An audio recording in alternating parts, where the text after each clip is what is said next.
How's it going, everybody? Welcome to the fourth episode of All Steelers Draft Talk. Just a reminder, you can find us on YouTube at youtube.com/All Steelers or wherever you get your podcast. I'm your host, Derek Bell. With me is my guy, Nick Martin. Once again, I appreciate everybody's support on the first couple episodes of the pod. It's been awesome talking ball with you guys. And today we're gonna do something a little bit different. We're gonna reward you all with your support and engagement by answering a bunch of your draft related questions. So, but first, before we get into that, how we doing, brother? I'm doing good, man. I'm doing good. Championship week is this week with the college football. Last week was a really good rivalry week between just a bunch of teams, and there was just a lot of there's definitely a good amount of guys that stood out, and really excited to get into it. Yeah, I feel like it was a great weekend for college football, man. It was. It was awesome. So many good matchups, and then anytime the Steelers don't play on Sunday, it's kind of nice too because I'm able to watch whether it be prospects from last year's draft that I'm kind of still intrigued on, see how they're developing. And I like trying to check in on several of my guys that I was really high on, maybe higher than the consensus. So that's something that I do anytime the Steelers don't play at 1:00 when a bunch of other teams are playing. So Your buddy Garrett full Wilson day to watch. It. Yeah, my guy Garrett Wilson was balling. I was definitely peeping that. And then I watched that freak show of a fourth quarter that Trevor Lawrence put on against the Ravens. That was different. Of course, me being biased, I like seeing the Ravens lose quite a bit. So I was even more hyped up, but especially because I've been telling people that, Lawrence had been getting better and better. So, that was kind of a full circle type of everything went right for me. Lawrence kind of balled out for me, and then the Ravens lost. So it was nice. Before we get into a lot of these questions from Twitter, I do want to start off with, some guys that kind of impressed us last weekend. I'm going to let you go first. I know you have somebody that you're pretty excited about.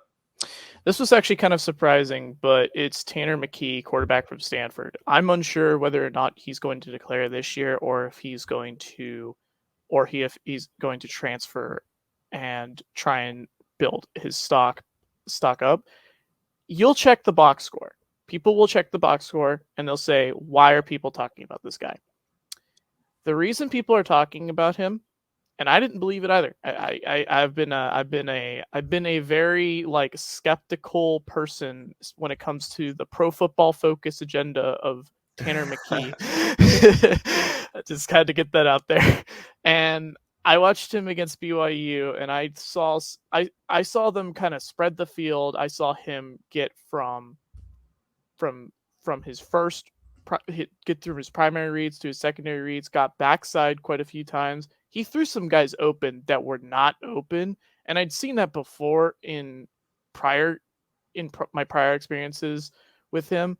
My whole issue with McKee is he's got like this weird elongated motion that almost looks a little bit like Wentz, where he kind of dips his elbow a little bit, and he's listed around 230, but he doesn't look like it throughout his entire body. He looks bigger in the upper body than he does in the lower body.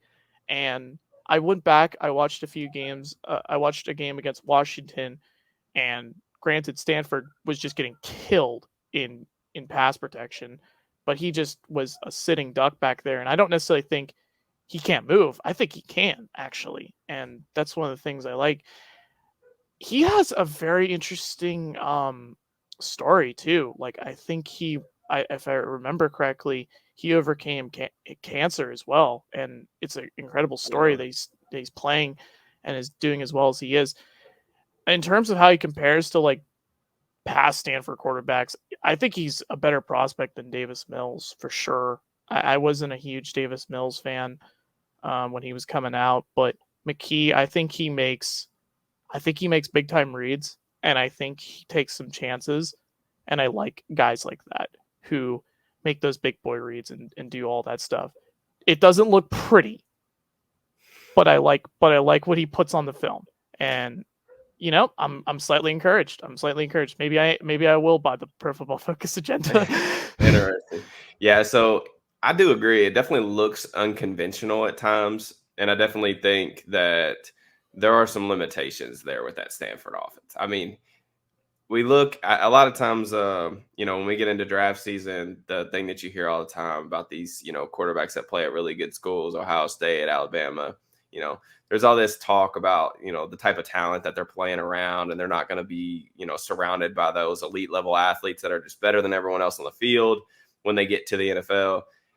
McKee's playing with some bad players around him. Yeah. I mean, he is under siege, I feel like, in the pocket, and maybe that has had some negative effects to his like pocket movement or pocket management. You mentioned that you liked him over Davis Mills. I'm guessing that you don't have him over Andrew Luck, right? Oh no, definitely. I don't know, man. I've listened. I heard that Pro Football Focus might like him over Andrew Luck. You know what? They're probably 1A and 1B if I had to guess. Yeah.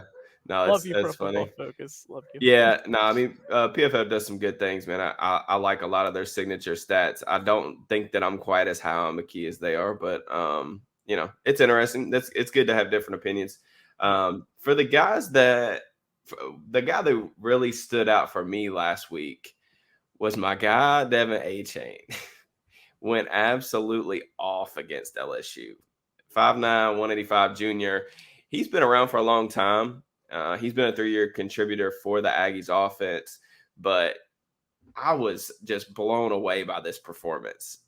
One of the better ground game performances that I feel like I've seen this year. Went for 38 carries, 215 yards, 2 touchdowns. But it was more about how he got those yards that was really impressive to me.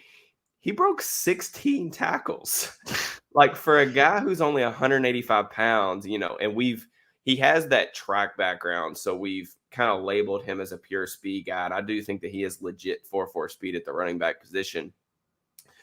He was running through guys, and I really liked his demeanor in that game. He was wearing the LSU defense down. LSU's got some guys in the front seven too. He was like imposing his will on them a little bit. And you just don't see that a lot from 185-pound backs. That I just really appreciated that portion of his game. I don't know if that's been a consistent thing necessarily, because like I said, I've always viewed him as more of a speed guy, but he ran really hard, man. He's a creative runner too, who can string moves together. You saw that on some of those. I think he had 4 or 5 runs that went for over 15 yards. And on all of those runs, I feel like he was stringing moves together. And that's really what you want to see from a running back who's kind of been this workhorse in college. And we're trying to figure out like what his role or workload will be able to be at the next level.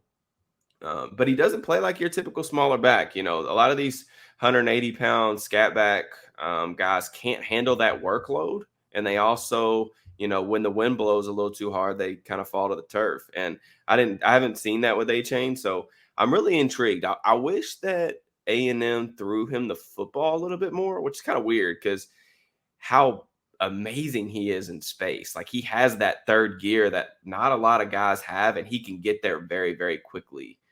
But they just don't throw the ball a lot. And it's kind of odd to me because when you start looking at what guys do in college, you have to do this projection where you figure out where they're going to slot in the league.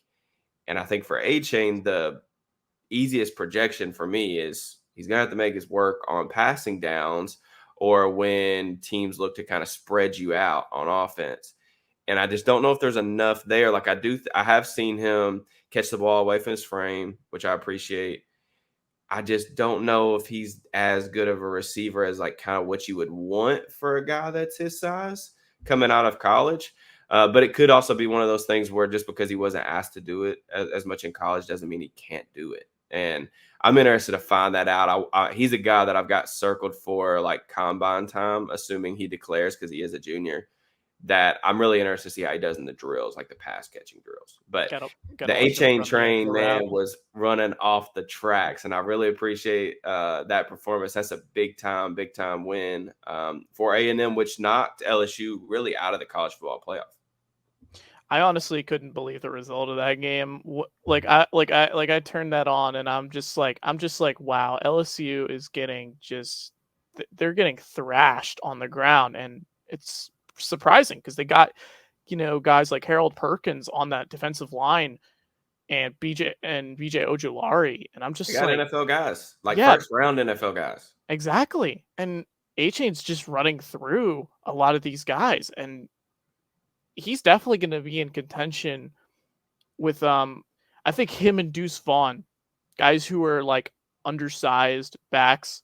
They're going to be, people are going to be looking them at more scat backs than anything else, and they got to make their work on passing downs more than anything. They have to be able to pass protect and catch the ball, because that's how you make your money as a smaller back, like you mentioned. And A-Chain, he definitely has that gear, especially if he's beating guys like on that LSU defense around the corner and just making them, turning these angles and just making them look absolutely silly. So I agree, he definitely stood out.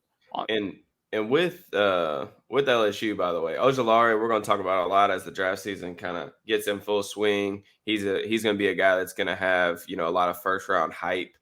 I'm interested to watch the tape on him, but Harold Perkins, a different cat. Yeah. Like there are some things that we saw with Will Anderson very, very early in his college career that made us really excited, where we could easily go, this dude is a dude and he's going to be a first round player without a doubt.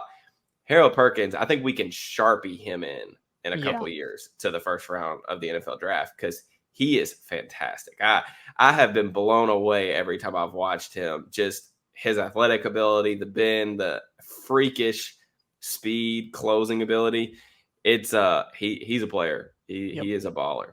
Early talks about Micah Parsons too, with his Yeah. ability to drop into coverage as well, and how well he does as a pass rusher. He's got a lot going for him. Yeah, he's impressive, man. He's impressive. I always hate when I find guys like that are so dominant so early, because it's like, man, I want them now. Yeah. I want to be able to like draft them now. But all right, yeah, I do want to. I appreciate the feedback on Twitter. I posted a tweet, I think it was last night, about going to take some draft related questions just to get you guys involved in the podcast. I thought it would be a good idea, some good conversation. So I'm going to read off a couple questions, and we'll kind of dissect those kind of as we go here. First question that I've got, let's see, is going to be about the top 5 corners in the class. I want to read off this guy's name because he supports a lot of my stuff on Twitter. Steel City Hackett, that's my guy. He's been supporting my stuff on Twitter. He's a good dude. But he said top 5 corners in this class. Nick, we've talked about corners a lot on here. We've talked about them a lot because, this is a pretty good corner class. Maybe not the top-heavy class that we saw last year, but definitely a lot of depth, in my opinion, and a lot of guys that are going to be starting capable players at the next level.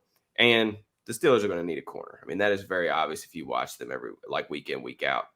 They can't run their scheme the way they want to. Yeah, I think for me, there are 3 very obvious first-round guys in Keely Ringo from Georgia, Christian Gonzalez from Oregon, and Joey Porter Jr. from Penn State. All 3 of those guys, I think, are going to test really well. So I do think that they are going to be first-round players. How high they go, I'm not really sure. We've talked about Ringo and Gonzalez both on the show.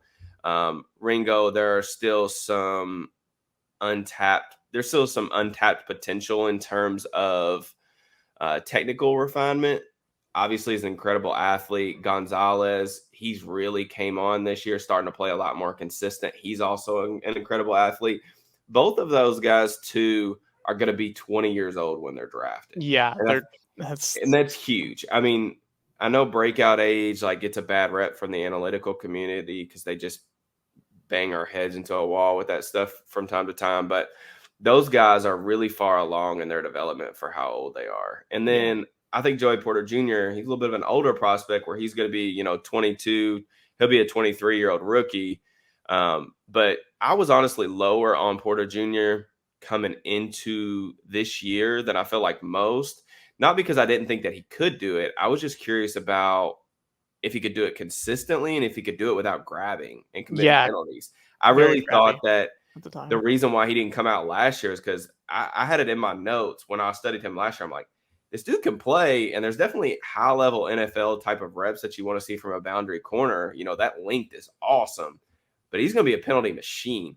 And I've only studied one game this year, which was the Ohio State game, but I thought he did really well. I thought the one penalty he got in the Ohio State game was kind of ticky tacky, to be honest.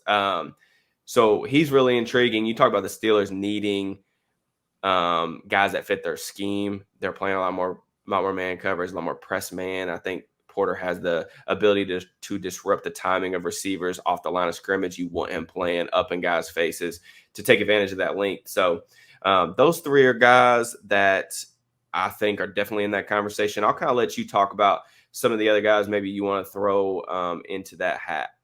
So you mentioned the top three. I don't have a definitive ranking, but on a top five. But in terms of guys, I'm throwing into like the top five, like tentatively. Cam Smith from South Carolina. That guy has movement skills. He explodes downhill. He has a very smooth pedal. Guy can definitely play off coverage extremely well, and he's a guy that he's got swag. And I love that in a corner. Important for corners. Yes, he knows how to get in the head of someone. If y'all watched Jair Alexander against the Eagles and how much he was just chirping away, you'd know that those are the types of corners I love to watch, because the mind games of a corner are very important. Not only confidence-wise, but getting into players' heads especially. And I think Cam Smith, I think he does it. And I love what he said to Cedric about Cedric Tillman and Jalen Hyatt, and saying Confident. like if they were talking trash, they didn't have anything to back it up with or something like that. Like, it's just that type of stuff. I love that. And of course, you've talked a lot about Clark Phillips on the show. Phillips, absolutely super instinctual player.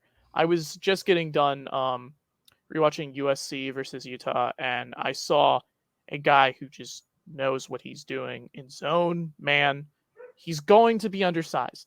A lot of people are going to talk about his length, and that's going to be a big talking point for sure. He has some of the best tape in this class, by far, and just consistent all around and with his technique. And Phillips, being a ball hawk, knowing how to play both zone, man, and just how sticky he is, feisty. You like that in smaller corners. Might not be in the first round for all we know, because we see those guys get pushed down usually. But he's a guy, obviously, that's going to be in that top five conversation. And like you mentioned, Christian Gonzalez, like I could add like. What he's doing on a weekly basis is impressing me so much, to the point, like, I'm just like, how high is this guy going to go? Because he has athleticism. He has ball skills. He gets his head around really well. And I don't see him panic. I don't see him panic at the catch point. And I think the fact that you got, like, when guys got their heads towards the receiver, they'll tend to put their hands up a little too early because they're trying to play the hands, and sometimes the receiver is really late with their hands, so then they get really panicky and they just start grabbing. And I think Gonzalez is just not doing that, and I love what I've seen out of him. And like you mentioned, Porter, I think he's been a lot less grabby this year. Very impressive length. And if we're looking at rookie seasons right now, Ahmad, Sauce Gardner, people are going to talk, I think a lot of comparisons are going to be made. I don't know how they'll stack up, obviously, athleticism wise. But I could definitely see teams, especially with how Tariq Woolen's doing. Oh yeah.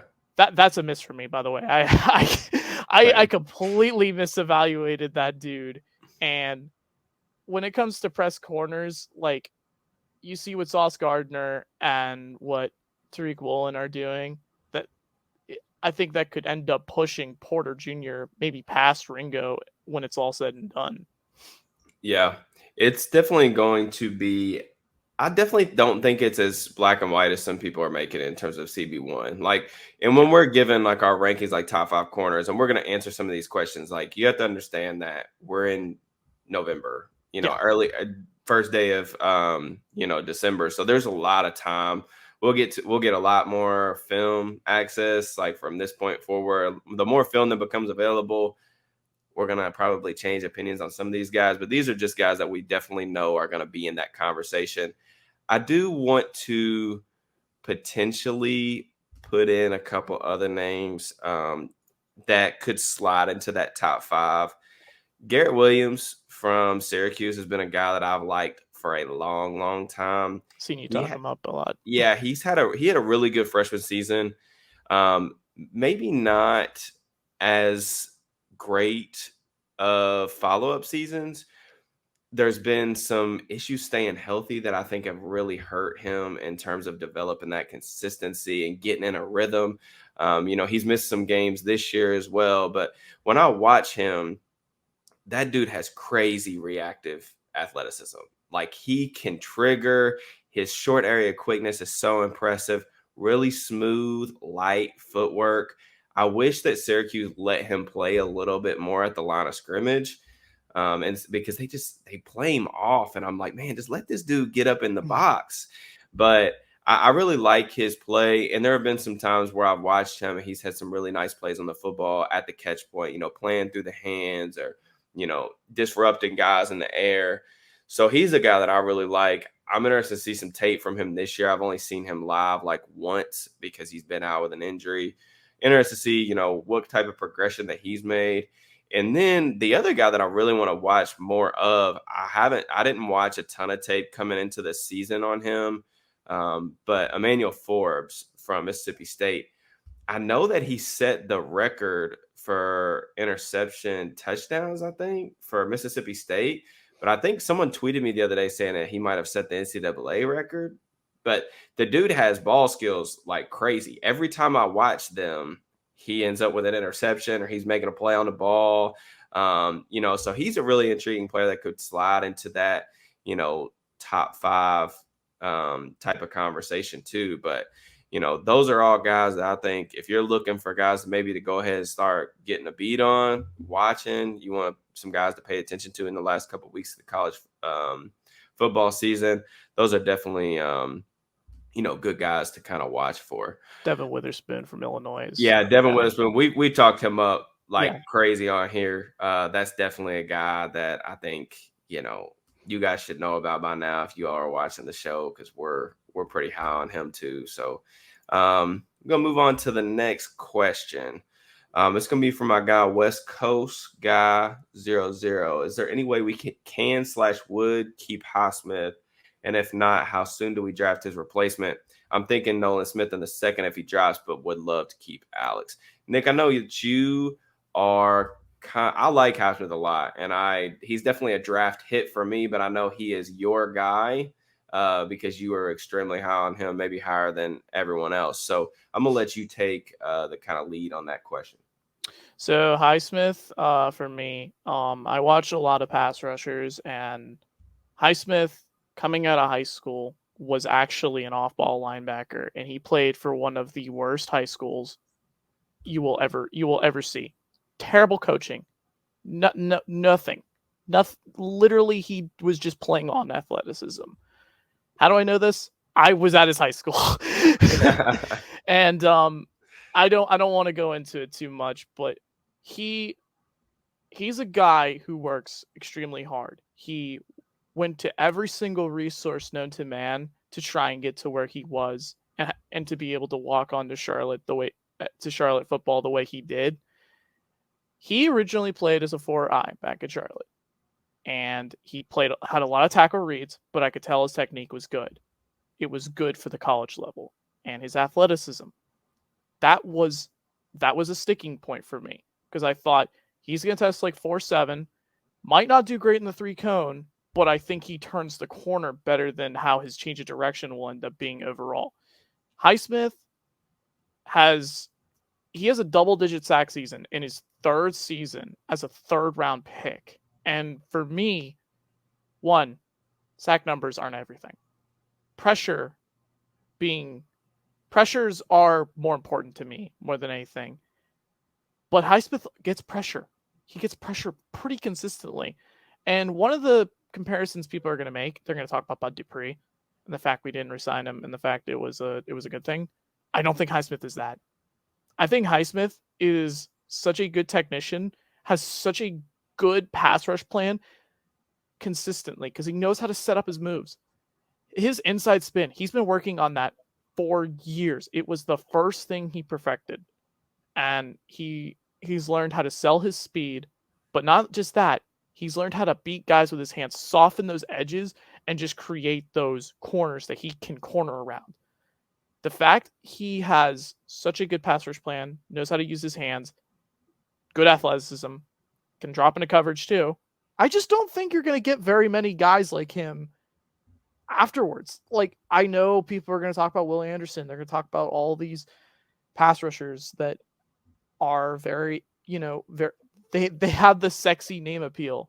And then I just think Highsmith he's an edge one in the league. I do. He might not be the best athlete compared to guys like Von Miller, obviously, but Highsmith should be resigned. And especially considering the Steelers, they have a rookie quarterback now. When you have a rookie quarterback, you can afford to make those types of signings. And I think with the defense, they need to not make the mistake of what they did in the past decade, where when their defense was good, their offense was bad. And then when their offense got good, their defense got bad. And it just kept repeating a cycle. You have to keep those guys around, or else you aren't going to be able to consistently retain that type of talent. So obviously, re-sign Highsmith, priority. It's biggest priority aside from re-signing Terrell Edmonds, in my opinion. But yeah, I'm on the same page. I'm skeptical that they will do it, not because I don't think that Highsmith's worth it. I just don't know if they're going to be willing to allocate that much of a resource to the front defensive line with, Cam Hayward on a big deal, TJ Watt on his record-breaking deal. We'll see what happens with Ogunjobi. I would guess that if we had to guess, he's probably not going to get re-signed because I think he's been a little bit disappointing in my opinion.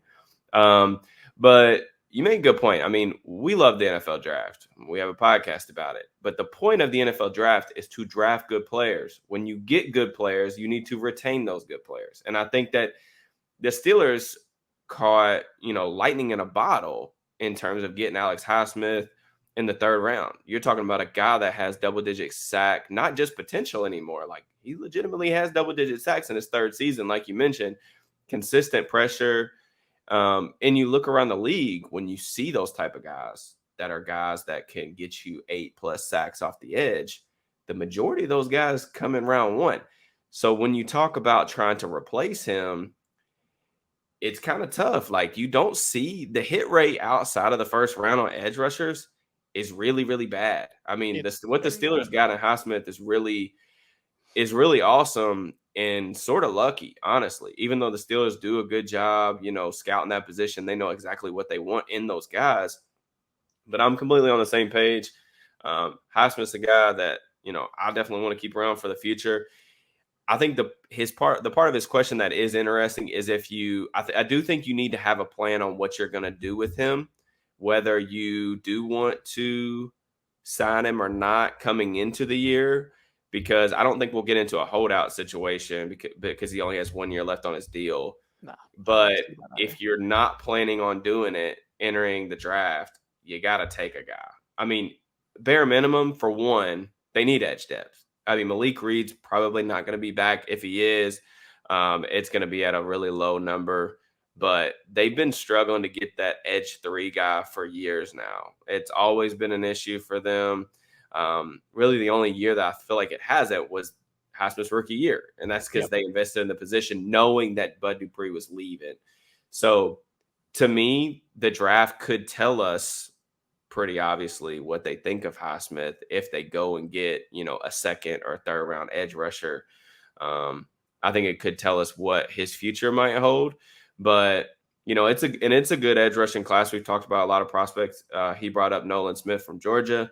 Nolan Smith, not maybe the refined pass rusher that Highsmith was even coming out, but a unbelievable athlete with crazy sideline to sideline speed. But definitely, a guy that you're going to need to mold over time. I still think that, he missed a lot of time this year. I'm not really sure what his stock's going to be. But he's definitely a guy that's going to have, he's a senior. He's definitely going to be in this class. But it's an interesting debate, something that we'll have to talk about, a lot moving forward. But yeah. Let's see here. Let's get to the next question. What we want to go with, Nick, for the next one? Let me hit on this one real quick. Yeah. At Coward Crenshaw. Is he a Banacana grade? Question mark. I don't have a grade, but I can tell you a good amount about him because I've watched a ton of Pitt this year. Israel Banacanda has an impressive gear to be able to break those long runs. He's got this. So as a running back, I don't typically like this. He's a bit high cut. He's got longer legs than he does his upper torso, and he deals with some injuries on occasion for sure. And guys like that, they tend to get injured more. You see guys like Dalvin Cook and Chris Carson, they've had injuries over their careers. And I'm not saying body type has to do with it, but I've seen more high cut guys at the running back position tend to get injured. Is he impressive in terms of balance, in terms of just breaking long runs? I think he's gotten better every year in his Pitt career.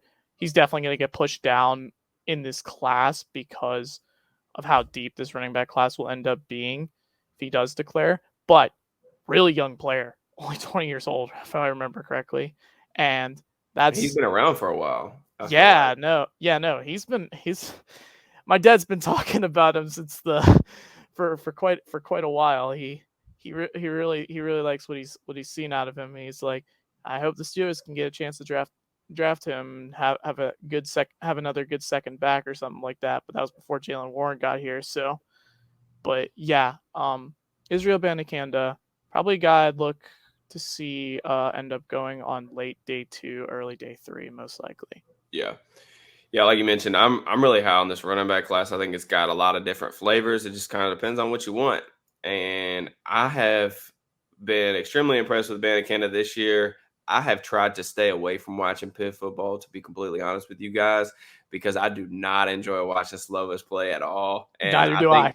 Yeah, and Pitt has not been a fun watch for me on Saturdays. So I've checked in here and there, and when he's done some crazy things, I've kind of more so seen them on Twitter.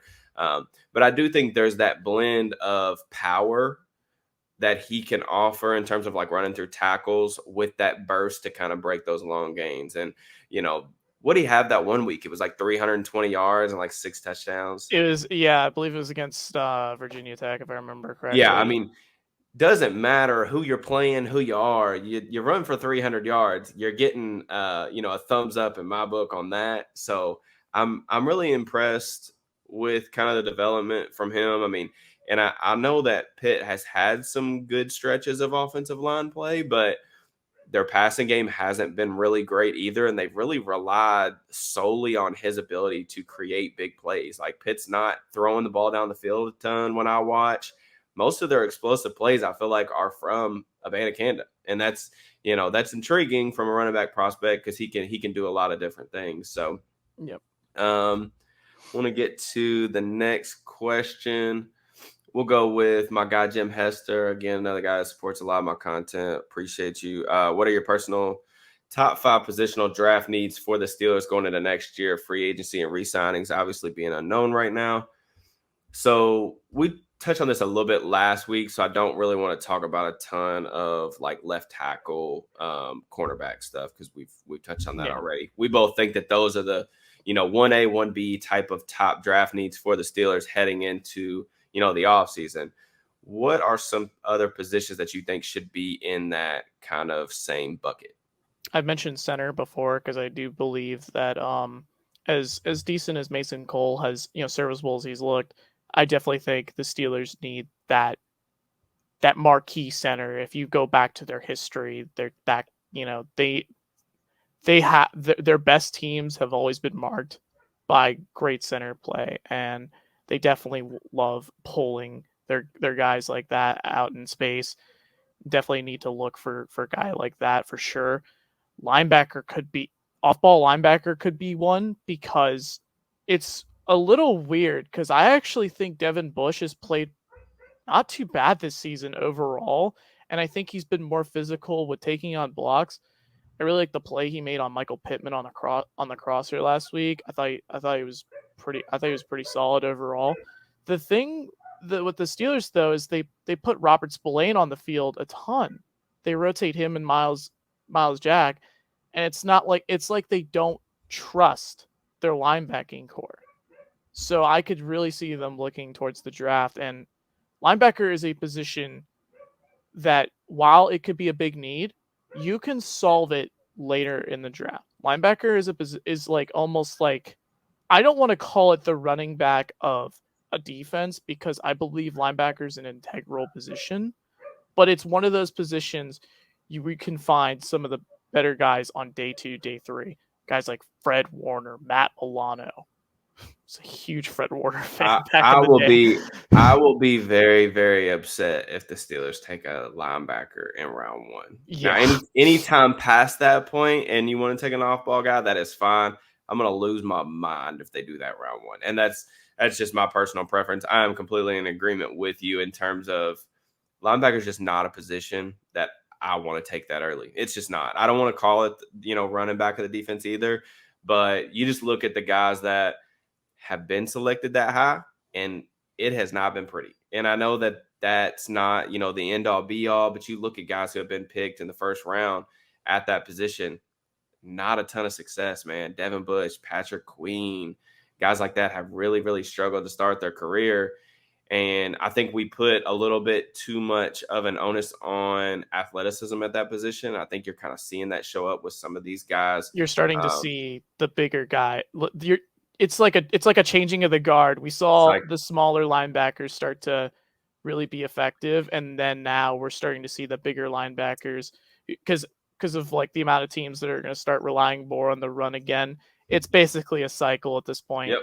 But you mentioned first round linebackers. The Cardinals took two back to back, and they've done basically nothing. Though I'm still holding out hope for Zaven Collins, who I was a big fan of. And they don't. I don't really get the feeling that they like either one of them that much. No. I don't think that they trust either one of them in certain situations from what I've seen of their defense, which is terrible this year. Yeah. I do think off-ball linebackers definitely up there in the conversation. I will say that I do agree with my guy Josh on Twitter who brought this up the other day. One of the Steelers' first 3 picks is going to be a receiver. It's just going to happen. As much as I don't want it to, because I really, really want the Steelers to go into this draft and the offseason and just prioritize the heck out of the trenches, because I think that they really need to get stronger up front, start beating teams down a little bit like the old days as well. Yeah, but I think that one of those guys is going to be a receiver. Now, we are starting to see them use Deontay Johnson a little bit more in the slot. I don't think that that's where they want him long term. So to me, slot receiver in particular is going to be a need. I don't know how high they go, but they have been taking receivers a little bit more early recently than they used to. Used to that 3rd, 4th round was kind of the range that they like to kind of dip their toe in that water. But now it's been more, top 50, round 55. A lot of people are going to ask about Jordan Addison. Yeah. That's going to be a name we're going to talk about, like Jackson Smith and Jigba, Keyshawn Boutte from LSU, another slot receiver. So those type of guys I do think are going to be in the conversation of, players that we're going to talk about a ton. You mentioned center. I definitely agree with what you're saying, and I see your viewpoint on that. I think I'm more in on left guard. I just personally, Dotson's he's an okay player, but he's just never really. He's a guy who looks to me the same as the same guy that we saw as a rookie, and I just don't see the overall improvement over a long period of time, given especially given that we've seen a good amount of him. Now this year, saw him a little bit last year, a little bit as a rookie. I don't know if he's a guy that you really are comfortable with just sharpening in as your left guard next year. And then maybe not a positional thing, although I think you probably argue that it needs to be interior defensive line, given Cam Hayward's age. But the Steelers might need another pass rusher. And where you get that, I don't know. How high up on that is on the priority list, I don't know. But, Ogunjobi's been kind of disappointing to me in that department this year. Cam Hayward's pressure rates dropped from about like 10, 11% to about 5 or 6%. Obviously with age, that's probably not going to get better. And then, TJ Watt's been hurt, but this is a team I think the last I checked was 30th in pressure rate, man. Like you look at how their defense is built, especially now trying to play all this man coverage in the back end, you got to win up front. And I mean, Alex Highsmith's been really good. TJ's just now working back from an injury, but they need to add another pass rusher to the mix. I mean, I know they got DeMarvin Leal coming back from injury, hopefully this season. We'll see how he develops kind of next year. But I think you've definitely got to look at, add an interior defensive lineman, especially or someone who can rush the passer up front. Yeah, for sure. I'm going to touch real quick on the last bit you said about receiver real quick. But you mentioned the need for a pure slot receiver. That's gonna be really interesting because Calvin Austin primarily played on the outside, and I know that they like what they saw from him. We don't know what's going to happen because of the foot surgery he had. So obviously that's going to be a big question. Deontay Johnson better on the outside than he is in the slot. I just don't. I think he can move around, but I just don't think that's his role. And I think George Pickens is an X. I don't think you want to be moving him into the slot as a big slot because one, certainly hope that Canada's not back next year, but the slot is a black hole for the Steelers offense. Mm-hmm. Juju, his production suffered there. Claypool's production started to suffer. Granted, it wasn't nearly as significant as what we saw with Juju going from like his 2018, 2019 stuff to like his what was going to be 2020, where he was basically he had an ADOT lower than Jarvis Landry at that point. Yeah. And you mentioned defensive line. Leal, definitely a guy that they have to be encouraged by what they've seen in the slower amount of reps that they've had. Definitely has some ability. I'm still a little bit on the tweener side with him. I don't know if he's going to be a full-time like. Well, they've been moving him around before he got hurt. Some of that was out of necessity because Wyatt wasn't healthy. Yeah, no, I understand that they were doing that. Yeah. And that I definitely want to see him hold up on the interior because if he ends up panning out for them, that'd be huge. But that's why I think that they have to get one of those higher pedigree defensive linemen. That's why we're talking so much about Jalen Carter, because if the Steelers are picking low enough to take a guy like him, no brainer. Yeah, it's an absolute no brainer at that point. But yeah, definitely an interesting need for sure. I definitely agree. I do want to touch a little bit on Jordan Addison, and then we're going to wrap up the Q&A, just because a lot of these questions that I'm seeing are about receiver. I've been asked a lot about Jordan Addison, reuniting him with Kenny Pickett. Like I said, it's not my favorite thing in the world. I still think that Addison, even though he hasn't been healthy, has a chance to go round one. I would kind of be surprised if he didn't. So to me, do I think the Steelers are going to take a receiver in round one? I don't, but it's not the craziest thing in the world. I mean, we've seen a lot of teams pair, their young quarterback with guys they play with in college. And you look at Joe Burrow, Jamar Chase, you look at Jalen Hurts, Devontae Smith. Is that something the Steelers look at and say, hey, look, if Kenny likes this guy and we're all in on his development and we think that this is the best way to accelerate that? Okay. I mean, I like Jordan Addison as a player. I'm not sure that that's the best use of that resource early in the draft. What I think makes Addison really unique is his ability to play in the slot, and he's really good with the ball in his hands. And the Steelers don't have that. Like Deontay Johnson, kind of that expert route runner, really good against press. George Pickens, that contested catch artist, can work vertically, stretch the field for you. They don't have, neither one of those guys are very good with the ball in their hands. Deontay I don't know what happened, but the guy can't run forward anymore. Nope. It's just all, east and west. Pickens, that was obviously a knock on him coming out of college, was just he didn't make a lot of guys miss. And just those longer receivers, 6'3", 6'4", they typically have a little bit more of trouble creating yards after the catch. Addison, on the other hand, when he gets the ball, there's some serious ball carrier vision there. He can make some big, big plays happen with the ball in his hands. And then as a route runner, I think that there's a lot of translatable skills there. The way that he can drop his weight, he's sudden but smooth. He can get in and out of his breaks really quickly. He accelerates out of those breaks like very few guys, I think, in this class are, going to prove able to do. So one of my biggest concerns with Addison, honestly, that I've seen from him, the frame is a little bit slight for what you would typically maybe look for in a round one receiver. Although I think we've seen guys, with similar frames get drafted there more recently. Devontae Smith was like the skinniest guy. The Slim Reaper. Yeah. But the one thing that kind of is starting to worry me a little bit about Addison, he's banged up a lot. Like, maybe not in terms of like missed games, but just because I've watched, the freak show that is the USC offense a lot this year. He missed a couple games this year, but there's been a lot of times where he's been on the turf and, he kind of limps off a little bit. And I'm kind of holding my breath. Like, is he okay? Because I like him a lot as a player.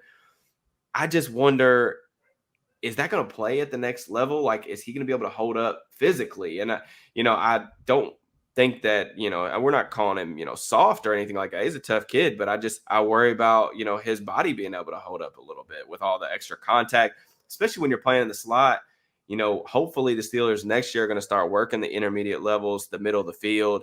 When you're the slot receiver, you're going to take a little bit of punishment in there because you're going to be working around inside linebackers, box safeties, middle field players, things like that. So that's one of the smaller concerns for me, just kind of on the top of my head. But, it is what it is. Yeah.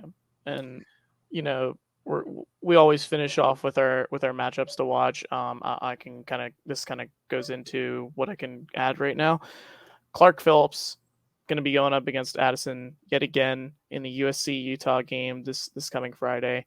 That game was an explosive affair between, it was like 43-42. Both those offenses went back and forth.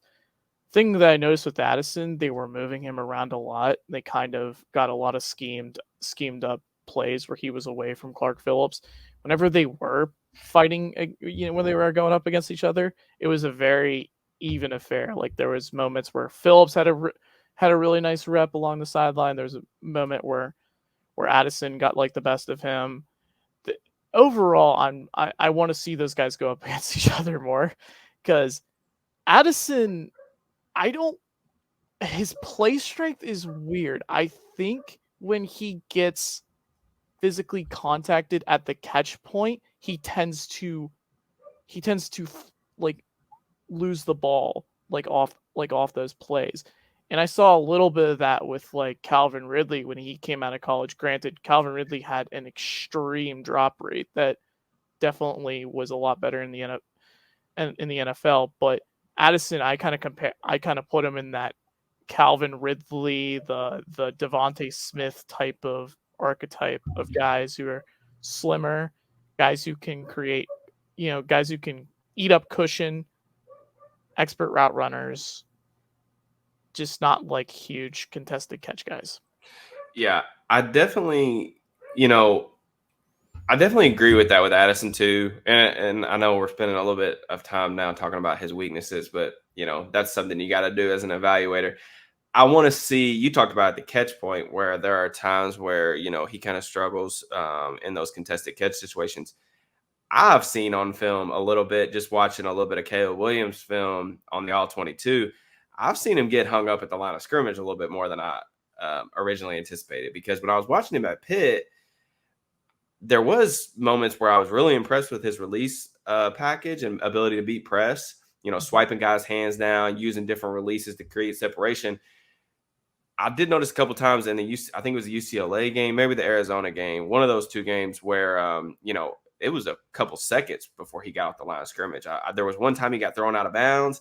So again, frame concerns kind of surround all of those kind of weaknesses. And that's not to say you can't work Play around them. strength. Yeah. I mean, we see guys improve on that into the next level. And like, even when we go through the draft process, you and I feel like have to explain this a lot. And we're talking about whether it be young players in the league or NFL draft prospects, guys aren't finished products. So just because, they have weaknesses, that doesn't mean they're always going to be weaknesses. We see examples of that all the time where guys come into the league. I think a guy that you brought up earlier about Tariq Woolen, I thought that Tariq Woolen was extremely raw. I thought that his transitions were great. I thought that he was obviously a freakish athlete. I thought his technique at the line of scrimmage was extremely shoddy. A lot of poor hand placement, a lot of two-hand jabs, lunging, not keeping his feet underneath them, false steps. Now that's not really the case. I mean, you watch the kid play. I mean, there are still the occasional mishap, but he's cleaned up a lot of his technical stuff, I feel like, especially in his lower half. So just because there's things that we may be concerned about now doesn't mean that they can't, get improved on later. Just to touch on, guys that I'm watching for, this weekend, a lot of college football implications for a lot of these games, but I'm going to stick, kind of with the same game, that Utah USC game. I want to talk about Dalton Kincaid.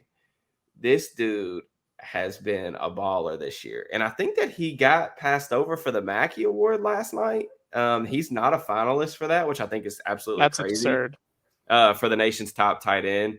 But, 6'4", 240. He plays over half his snaps in the slot. Like, he's basically an extended receiver. But when they played USC earlier this year, he caught all 16 of his targets for 234 yards and a touchdown. 234 yards from a tight end. And, he actually leads the NCAA in yards from that position. I think he's got like 40 more yards than like Michael Mayer from Notre Dame, who I think is probably going to be a late first round pick. He's going to hear his name called very early, but they move him around a lot and they flex him out wide. He does play a little bit in line as well. Love the natural hands. I mean, hands catcher through and through. Excellent, catching the ball away from his frame. He's only got one drop on the season. I checked that with Pro Football Focus before I hopped on here. In the USC game, they sent him on kind of a bender route. USC was playing Tampa 2, and they sent him on a bender route where he split the two half-field safeties, and the ball was thrown away from his frame, and he left his feet and was able to pluck the ball out of the sky in the middle of the field. And I love that from tight ends. I love with how much cover 2 we're seeing in the league now too, especially Tampa 2, having a guy that can run the seam and get down the pipe and catch the ball away from his frame is awesome. I think he's a pretty good route runner. He's relatively smooth, snappy out of his breaks. There's going to be some concerns, obviously, about his ability to play in line. Does he have enough play strength to hold up as a blocker? I definitely think that's the biggest need for improvement there. He's a willing blocker, but not necessarily a good one. But we see those guys taken on day 2 of the draft pretty much every year. Freiermuth. Yeah, I mean, Freiermuth is a good example of that too. But Kincaid, I think, with some work on, his blocking ability, I think he could be a pretty good NFL tight end. Like I said, I think he's going to come off the board probably in that like 50 to 90 pick, 50 to 100 pick range, if I had to guess. I don't quite think he's definitely not going to go ahead of Michael Mayer from Notre Dame. But I definitely think that, he's a good player. I enjoy watching him. I'm interested to see what USC does defensively to scheme around him, because he torched them last time. And that's really the reason that they lost the game, honestly, was you give up 234 yards and a touchdown to one player. It's going to be pretty hard to recover from that. So interested to see what they do. USC's been a train wreck on defense, but, at least they have the Caleb Williams freak show to bail him out. Best offense in college football. Yeah, it's gonna be a fun one, brother. I'm excited for it. But we're about to wrap this thing up. But once again, just appreciate everybody's support of the channel. Again, you can find us at YouTube at allsteelers.com as well. So you can check out all of Nick's work, my work as well. like the video. Please, leave comments on what you thought of the show. If you guys want to hear us talk about specific players, we'll try to continue, maybe not weekly, but definitely try to continue to get you guys more involved with the Q&A type of stuff. If you guys want to hear our thoughts on specific guys, we'd love, to get that to you all. So appreciate you guys for listening. Y'all have a good one.